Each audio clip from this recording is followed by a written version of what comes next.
Jerusalem. A city steeped in history, a place where the echoes of the past resonate through every stone and alleyway. It stands as a testament to time, a silent observer of countless generations, a city of stone, built upon layers of civilizations, each leaving its indelible mark on the landscape. The very stones whisper tales of kings and prophets, of battles fought and prayers offered. Prayer, a constant hum that permeates the air, rising from the depths of the human heart to touch the heavens. It is a city where faith is not just a belief but a way of life, woven into the very fabric of existence, and ancient echoes, footsteps of countless souls who have walked these streets before us, their hopes, dreams, and sorrows imprinted on the very ground we tread. Its walls have witnessed empires rise and fall, the ebb and flow of power, the relentless march of time leaving its mark on every corner. They stand as silent sentinels, guarding the city's secrets and bearing witness to its enduring spirit. Prophets and pilgrims passing through, each seeking solace, guidance, or a connection to the divine. They come from far and wide, drawn by the city's magnetic pull, seeking to touch the stones and breathe the air of this sacred place. Sunlight bakes the limestone, turning it a warm golden hue, casting long shadows that dance and shift with the passing hours. The light seems to emanate from within the stones themselves, illuminating the city with an ethereal glow. Shadows flicker, creating an intricate tapestry of light and darkness, revealing hidden details and adding depth to the ancient architecture. They whisper secrets of the past, hinting at stories untold and mysteries yet to be uncovered. And the air is thick with spice and conversation, a vibrant mix of aromas and voices that fills the senses. The marketplace buzzes with life, a testament to the city's enduring spirit of commerce and community. For one man, this city of light was only darkness, a world of shadows and silence, where the vibrant colors and bustling streets remained forever unseen. He was born blind, his eyes forever sealed to the beauty and wonder that surrounded him. He existed in a world defined by touch, sound, and scent, a world where imagination filled the void left by sight. He knew Jerusalem by touch, sound, and scent, the rough texture of the stone walls, the echoing calls of the vendors, the fragrant aroma of spices wafting through the air. These were his landmarks, his guides in a world he could not see, not by sight. His world was an internal landscape shaped by memory, imagination, and the stories he had heard. Each day he sat in the same spot, a familiar corner on a bustling street, his presence as much a part of the landscape as the ancient stones themselves. Hand outstretched, a silent plea for compassion, a desperate hope for a moment of kindness in a world that often seemed indifferent. Hoping for a coin or a kind word, a small gesture that could ease the burden of his existence and remind him that he was not forgotten. People passed him by, a constant stream of faces, voices, and footsteps, each absorbed in their own lives, their own concerns. Some with pity, a fleeting moment of sympathy that quickly faded, most without notice, their eyes averted, their hearts untouched by his plight.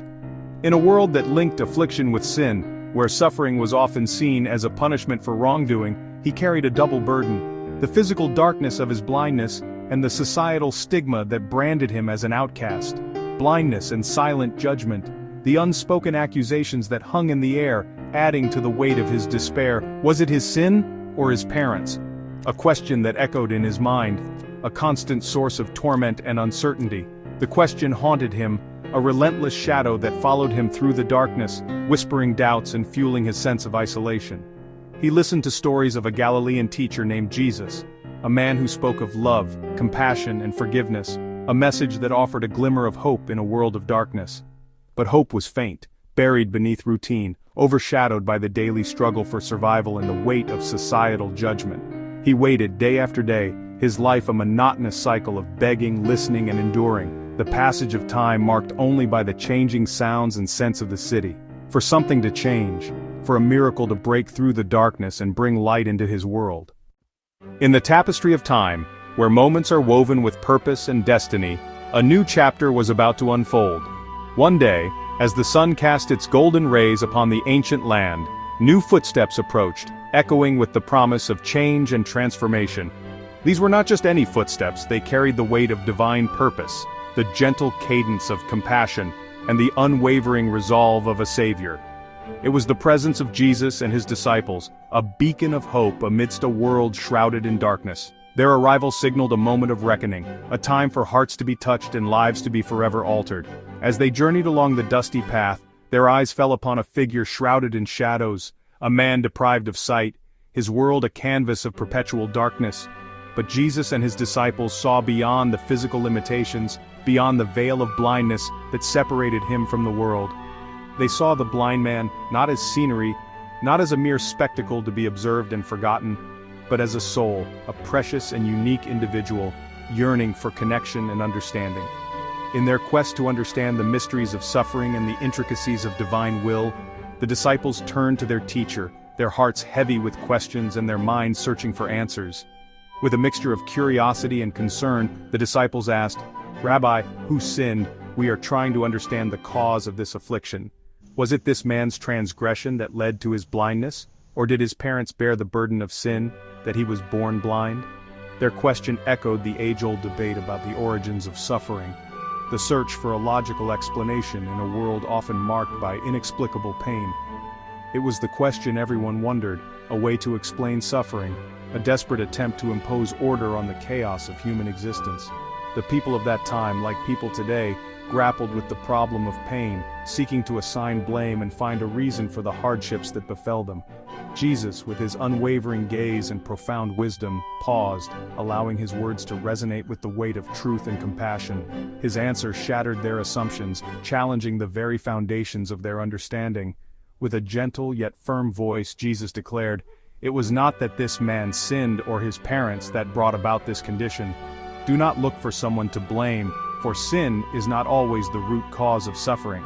Instead, he revealed a higher purpose, a divine plan that transcended human understanding. "But," Jesus continued, "this man's blindness exists so that the works of God might be displayed in him, so that the world may witness the transformative power of divine grace." No blame, no tidy explanation, no easy answers, just purpose. A profound and unwavering belief that even in the darkest of circumstances, God's light can shine through.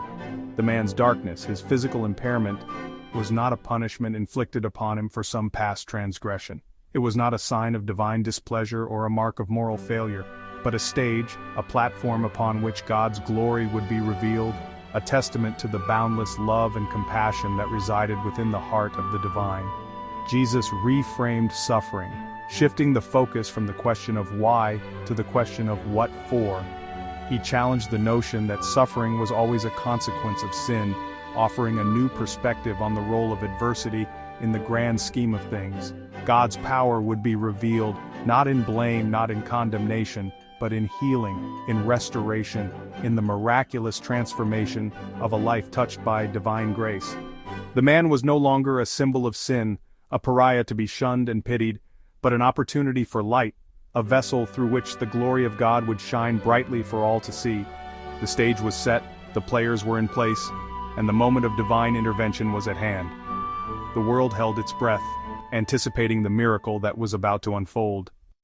What happened next was an act so unexpected, so contrary to what anyone might have imagined. It defied the conventions of healing, the expectations of the crowd, and perhaps even the understanding of the disciples themselves. It was strange and earthy, a stark contrast to the ethereal miracles often associated with divine intervention. This wasn't a flash of light, a whispered incantation, or a touch that instantly restored sight. Jesus bent down, humbling himself, drawing near to the very ground from which humanity was formed. He wasn't aloof or distant, but intimately involved in the process that was about to unfold. Jesus spat on the ground, an act that might seem undignified or even offensive in other circumstances, and made mud with his saliva. He took the ordinary, the commonplace, and transformed it into something extraordinary.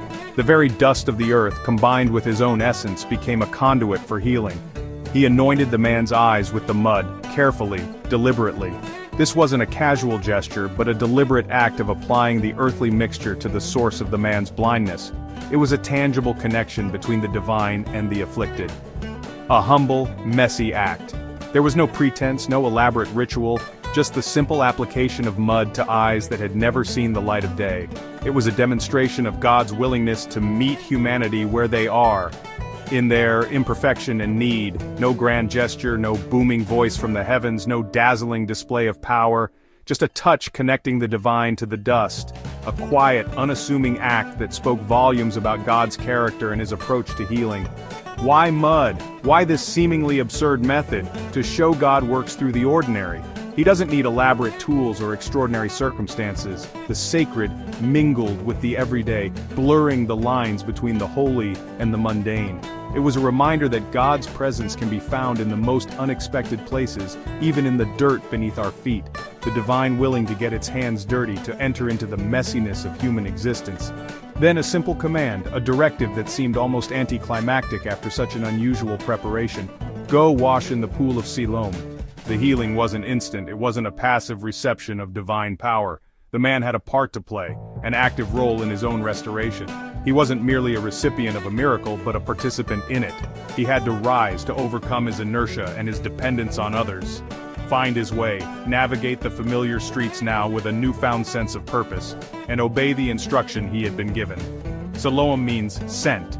The man was sent on a journey of faith, a journey that required him to trust in the word of Jesus and to take action based on that trust. A short walk, a seemingly insignificant distance in the grand scheme of things, but a monumental step, a step of faith that would lead him from darkness into light. The miracle had begun, but was not yet complete. It was a process, a journey, a collaboration between the divine and the human. The city watched, waiting, wondering what would become of this blind man covered in mud, sent on a mission to wash in the pool. The anticipation was palpable, the air thick with uncertainty and hope. The journey to Siloam was an act of trust. The man, mud on his eyes, navigated the crowded streets, compelled by Jesus' voice. At the pool, he knelt, cupped water, and washed away the clay. Suddenly, light, color, shape. For the first time he saw. The world exploded into vision. Water shimmering, faces staring, sky blazing blue. He saw his own hands, his reflection, the city alive. Tears of joy streamed down his face. The darkness was gone, replaced by overwhelming wonder. He was no longer the blind beggar, but a man who could see. Everything was new. He was new. The city, the people, the world. Transformed in an instant. He stood at the pool, reborn. The miracle was complete. He returned to his old spot, but everything had changed. He walked with confidence, eyes wide, taking in the world. Neighbors stared in disbelief. Was this really the blind beggar? Some insisted it was him, others doubted, thinking it must be someone else. The man declared, "I am the man." Questions flooded. How? Who did this? He answered simply, "The man called Jesus made mud, anointed my eyes and told me to wash. I went and now I see." No embellishment, just the facts. The story was almost as unbelievable as the miracle. The name Jesus stirred controversy. The miracle was no longer private. It was public and impossible to ignore. The man who was invisible was now the center of attention. The city buzzed with questions. News of the miracle reached the Pharisees, the religious authorities. The man was brought before them, suspicion thick in the air. The Pharisees questioned him, doubting the miracle. They summoned his parents. "Is this your son? Was he born blind?" The parents, afraid, confirmed his blindness but deflected. "Ask him, he is of age." The Pharisees pressed the man again, shifting tactics. "Give glory to God, we know this man, Jesus, is a sinner." Their logic, Jesus healed on the Sabbath, breaking the law. Therefore he must be a sinner. The investigation was less about truth, more about control. The man stood alone, facing their rigid certainty. The miracle threatened their order. They were determined to discredit both healer and healing. The tension mounted. Under pressure, the man answered with clarity. "Whether he is a sinner I do not know. One thing I do know, though I was blind, now I see." His experience was irrefutable, a wall of truth. The Pharisees argued, but he stood firm. Growing bolder, he challenged them. "Never has anyone opened the eyes of a man born blind. If this man were not from God, he could do nothing." His faith grew stronger in the face of opposition. The experts were blind to the miracle before them. Frustrated, the Pharisees cast him out. The man left, but his voice was louder than ever. His testimony could not be silenced. Cast out, the man was alone but not lost. Jesus found him and asked, "Do you believe in the Son of Man?" The man replied, "Who is he, sir, that I may believe?" Jesus said, "You have seen him, it is he who is speaking to you." The man's worlds collided. He saw his healer, the promised one. Instantly he believed, "Lord, I believe." He worshipped Jesus, receiving not just sight but spiritual vision. The journey was complete from darkness to light, from outcast to believer. He was truly whole. The miracle was more than physical, it was transformation.